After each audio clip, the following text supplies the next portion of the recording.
kembali. Sekali lagi, shalom jemaat Tuhan. Puji nama Tuhan. Kita bersyukur untuk kesempatan ibadah ini. Kita sudah memuji Tuhan dan tiba saatnya kita akan belajar firman Tuhan. Ya, pada ibadah minggu yang lalu, Bapak Ibu jemaat Tuhan yang sudah hadir di ibadah minggu lalu sudah disegarkan oleh kebenaran firman Tuhan yang disampaikan Ibu Gembala GKO PTKSK ya, Ibu Evangelis Rosniati. Dan saya mengucapkan terima kasih kepada majelis yang sudah stay di pelayanan minggu lalu, walaupun Gembala bersama sekretaris majelis mengikuti kegiatan sidang sinode, tapi pelayanan tidak diabaikan, pelayanan yang ditinggalkan tidak terbengkalai, tidak diabaikan, tidak ditinggalkan begitu saja karena ada Bapak Ketua Jemaat, ada Ibu Bendahara Majelis dan rekan-rekan anggota majelis lainnya yang juga turut melengkapi dan menghandle pelayanan di ibadah minggu lalu, walaupun tidak bersama dengan gembala, tetapi puji Tuhan masih berjalan sebagaimana mestinya, dan itu oleh karena pertolongan Tuhan, penyertaan Tuhan, sehingga bisa diatur dengan baik ya Bapak Ibu Saudara. Pada kesempatan ibadah hari ini, saya mengajak Bapak Ibu jemaat Tuhan untuk kita belajar firman Tuhan yang saya pilih dalam kitab Galatia pasal 6 ayat 8 sampai ayat yang 10. Galatia pasal 6 ayat yang ke-8 sampai ayat yang ke-10. Saya mengajak jemaat Tuhan untuk kita membacakan firman Tuhan ini secara bersama-sama. 3 ayat saya pilih dalam kitab Galatia pasal 6, di dalam ayat yang ke-8 sampai ayat yang ke-10. Jikalau jemaat Tuhan sudah menemukan firman Tuhan ini, silakan katakan amin. Judul dari kebenaran firman Tuhan ini, saling membantulah kamu. Ayat yang ke-8 sampai ayat ke-10 kita bacakan secara bersama-sama. 1, 2, 3. Sebab barang siapa menabur dalam dagingnya, ia akan menuai kebinasaan dari dagingnya. Tetapi barang siapa menabur dalam roh, ia akan menuai hidup yang kekal dari roh itu. Janganlah kita jemu-jemu berbuat baik, karena apabila sudah datang waktunya, kita akan menuai jika kita tidak menjadi lemah. Karena itu, selama masih ada kesempatan bagi kita, marilah kita berbuat baik kepada semua orang, tetapi terutama kepada kawan-kawan kita seiman. Yang terima kasih jemaat Tuhan untuk kerjasamanya. Dikatakan berbahagia oleh firman Allah, yaitu adalah setiap kita yang mau mendengar firman Tuhan itu dan mau melakukan firman Tuhan itu dalam kehidupan hari lepas hari. Dari kebenaran firman Tuhan ini, saya pilih tema untuk kita renungkan bersama-sama, yaitu kewajiban rohani. Ya Bapak Ibu Saudara, tentunya dalam kehidupan keluarga rumah tangga, pasti masing-masing anggota keluarga punya tanggung jawab. Ayah atau papa punya tanggung jawab dalam rumah tangganya, sebagai pemimpin rumah tangga, sebagai kepala keluarga, bertanggung jawab untuk menafkahi istri dan anak-anaknya lewat pekerjaannya, untuk memenuhi kebutuhan hidup keluarganya setiap hari. Ya, kemudian istri atau ibu mempunyai tanggung jawab mengatur rumah tangga dan merawat anak-anak bersama dengan suami, mengurus segala pekerjaan rumah tangga. Kemudian anak-anak punya tanggung jawab untuk menghormati papa mamanya, menghormati orang tuanya, menolong orang tuanya, meringankan pekerjaan orang tuanya di rumah. Ya Bapak Ibu Saudara, masing-masing anggota keluarga punya tanggung jawabnya di dalam keluarga. Kemudian dalam bernegara, kita juga punya tanggung jawab sebagai warga negara Indonesia untuk kita menjunjung tinggi Pancasila dan Undang-Undang Dasar 1945. yang perlu untuk kita wujud nyatakan dalam kehidupan kita sebagai warga negara yang menghormati negara, khususnya negara kita Indonesia. Bapak Ibu Saudara, kebenaran firman Tuhan hari ini mau menasihati Bapak Ibu Saudara dan saya bahwa kita perlu memahami tentang tanggung jawab kita sebagai anak Tuhan, tanggung jawab secara rohani yang perlu kita lakukan sebagai pengikut Tuhan Yesus, seperti yang dinasehati oleh Rasul Paulus kepada jemaat di Galatia pada waktu itu, Bapak Ibu Saudara, bahwa mereka perlu untuk mewujudkan kebersamaan, saling mengasihi, saling melengkapi, saling membantu satu sama lain, dan semuanya itu perlu dilakukan dengan dasar kasih, bukan dengan terpaksa, bukan dengan mengeluh, bukan dengan menggerutu.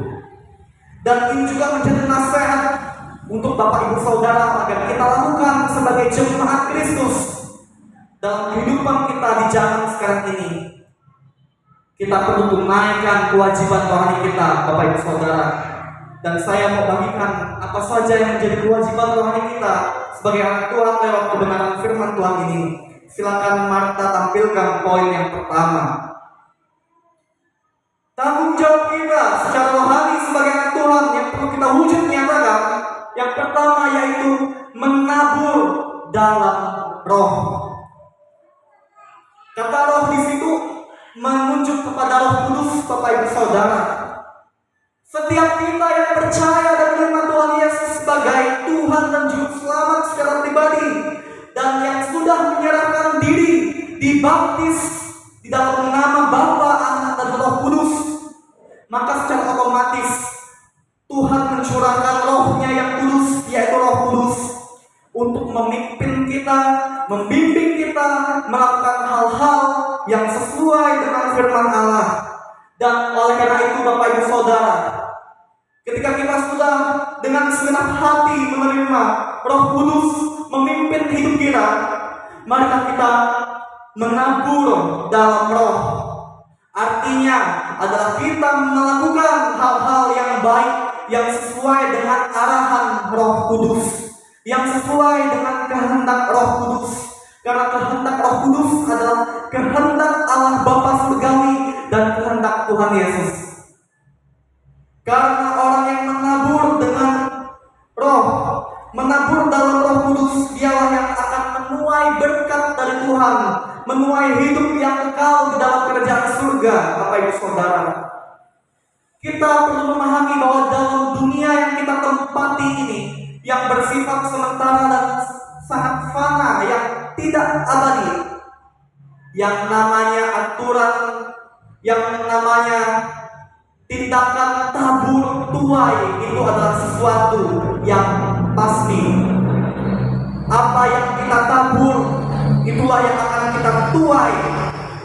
Kalau kita menabur hal yang baik dalam kehidupan kita di hari sekarang ini, kita pasti menuai yang baik pula di dalam kehidupan kita di masa yang akan datang atau di kemudian hari.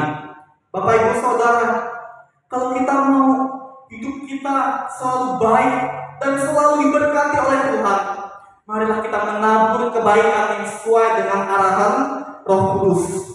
Janganlah kita menabur di dalam kedagingan manusiawi kita.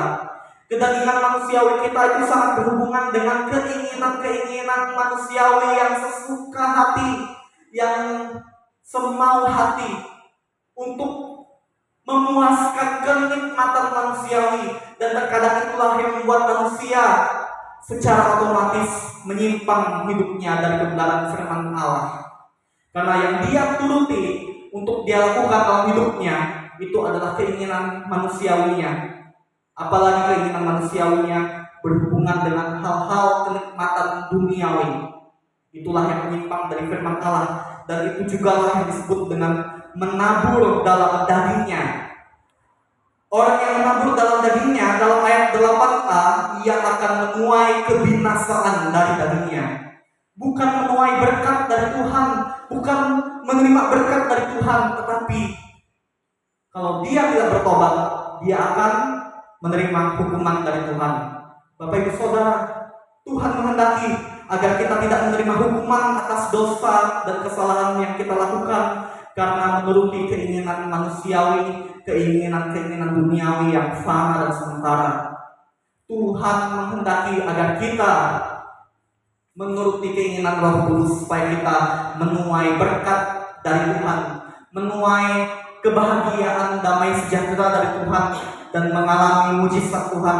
Dan yang terindah, yang sempurna adalah kita menerima hidup abadi yang damai sejahtera dengan Tuhan Yesus di surga. Jikalau kita menabur dalam Roh, menabur dalam kehendak Roh Kudus.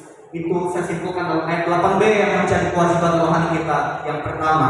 Kemudian kewajiban rohani yang kedua, yaitu tidak jemu-jemu berbuat baik, Bapak Ibu Saudara, dalam ayat 9a. Kewajiban kita sebagai anak Tuhan, marilah kita senantiasa tekun, sukacita, dan terus bersemangat dengan tidak jemu-jemu berbuat baik lewat pikiran kita, lewat perkataan kita, lewat perbuatan kita yang sesuai dengan kehendak firman Allah, yang senantiasa dapat memberkati keluarga kita, memberkati pasangan kita, memberkati anak-anak kita, memberkati orang tua kita, dan memberkati orang-orang yang ada di sekitar kita ketika kita melakukan hal-hal baik yang sesuai firman Tuhan dengan tidak jemu-jemu, dengan tidak bosan, dan dengan tidak jemu. Bapak Ibu Saudara, selagi kita masih sehat, selagi kita masih kuat, mari kita tidak jemu-jemu berbuat baik. Bapak Ibu, jauhilah hal-hal yang jahat di mata Tuhan. Itu poin yang kedua saya simpulkan dalam ayat 9a yang menjadi kewajiban rohani kita. Dan poin yang terakhir, poin yang ketiga, Bapak Ibu Saudara, menjadi kewajiban rohani kita yaitu berbuat baik kepada semua orang dan mengutamakan kawan-kawan seiman. Dalam ayat yang ke-10 saya simpulkan, Bapak Ibu Saudara, selagi Tuhan masih memberikan kita kesempatan hidup di dunia yang sementara ini, Bapak Ibu Saudara, marilah kita terus berbuat baik kepada semua orang dengan ketulusan, dengan keikhlasan, dengan segenap hati untuk menyenangkan hati Tuhan, karena itu adalah perintah Tuhan, sehingga tidaklah sia-sia kita berbuat baik kepada semua orang. Dan marilah kita mulai terlebih dahulu mengutamakan kawan-kawan seiman, saudara-saudara seiman kita yang selama ini, jikalau kita lihat mereka sedang kesusahan dan perlu uluran tangan kasih kita, mari kita tolong selagi kita mampu menolong mereka dengan kemampuan kita. Karena itu adalah perintah Tuhan, Bapak Ibu, dan menjadi kewajiban rohani kita mengutamakan kawan-kawan seiman yang kita dahulukan. Bapak Ibu, ketika kita mendapati terbukti kawan seiman kita ada yang susah, mari kita tolong dengan kemampuan kita, dengan ketulusan hati kita, karena itulah yang menyukakan dan menyenangkan hati Tuhan. Kita topang kawan-kawan kita yang seiman dalam doa, dalam hal-hal apapun yang bisa kita bantu untuk mereka yang kesusahan. Jikalau itu adalah kawan seiman kita, saudara seiman kita, jangan menutup mata kita, Bapak Ibu. Ketika kita melihat kawan seiman kita sedang kesusahan, mari kita seperti hati Tuhan Yesus yang peduli dengan ketulusan menolong mereka yang lemah, menolong yang berbeban berat, dan itu menjadi teladan bagi kita sebagai pengikut Tuhan Yesus. Seperti Tuhan Yesus yang sudah demikian dengan kerendahan hatinya menolong orang-orang yang lemah, orang-orang yang berbeban berat, orang-orang yang sakit.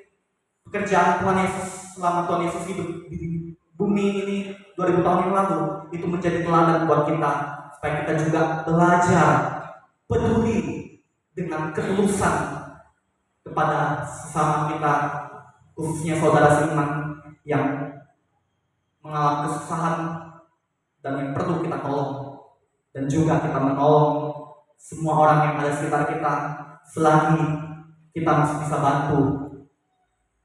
Karena kalau kita berbicara mengatasnamakan kemanusiaan, selagi sesama manusia kita menolong, kita perlu menolong tanpa memandang perbedaan sebenarnya, tanpa memandang perbedaan latar belakang, tanpa memandang perbedaan agama, tanpa memandang perbedaan suku. Dengan mengatasnamakan kemanusiaan, itulah yang menjadi alasan untuk kita perlu peduli menolong Bapak Ibu. Dan yang perlu kita pahami, bahwa kita terlebih dahulu melakukannya kepada saudara-saudara kita yang seiman. Bapak Ibu Saudara yang dikasihi oleh Tuhan Yesus, lewat kebenaran firman Tuhan ini kita diingatkan kembali oleh Tuhan untuk melakukan kewajiban rohani yang Tuhan inginkan, yang Tuhan perintahkan kepada kita untuk senantiasa menabur dalam roh, menabur atau melakukan hal-hal yang sesuai dengan kehendak Roh Kudus. Kemudian jangan jemu untuk berbuat baik yang sesuai dengan kehendak Tuhan. Dan yang ketiga, yang terakhir ini, kita perlu terus berbuat baik dengan tekun kepada semua orang dan mengutamakan kawan-kawan seiman kita yang membutuhkan uluran tangan kasih kita. Inilah firman Tuhan yang dapat saya bagikan kepada Bapak Ibu Saudara. Tuhan Yesus memberkati. Kita bersyukur untuk firman Tuhan ini. Kita berdoa. Tuhan Yesus, kami mengucap syukur dan berterima kasih untuk nasihat firman-Mu yang mengajarkan kami tentang kewajiban rohani kami sebagai anak-anak Tuhan, sebagai pengikut Tuhan Yesus. Kiranya firman-Mu ini tidak berlalu begitu saja.